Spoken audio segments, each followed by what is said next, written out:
বিয়ার সিজনে যদি একটু চিংড়ি মাছ এনে কাঁঠাল চিংড়ি খান এই উপায় নাই। বাজারে যদি চিংড়ি মাছের দোকানদার পাওয়া যায়, দাদা মাছ কত করে পোয়া? কয় 300 টাকা পোয়া। যদি কোন যে কিছু কম দিবেন না, কথাই কয় না, গার অন্যদিকে তাকায় থাকে। তখন কইলাম যে কি ব্যাপার, কিছু কন? বা নিলে নেন, না নিলে নাই। আর গরমের দিনে ফ্যানের দোকানদার যারা ফ্যান বিক্রি করে তাগর তো আরও সেই ভাব, 3300 টাকা ফ্যানের দাম। কইলাম একটু কম দেন। 3300 টাকা দিলে ফ্যান যাব, নলে আমার ঘরেই থাকবো। নিলে নেন, না নিলে নাই। নিলেও আচ্ছা, না নিলেও আচ্ছা।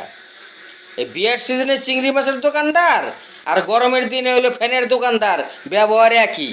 আর যেই গরম শেষ আর বিয়া শেষ, দোকানদারি ব্যাটকায় বের হয়েছে, আর বেচা কিনি নাই।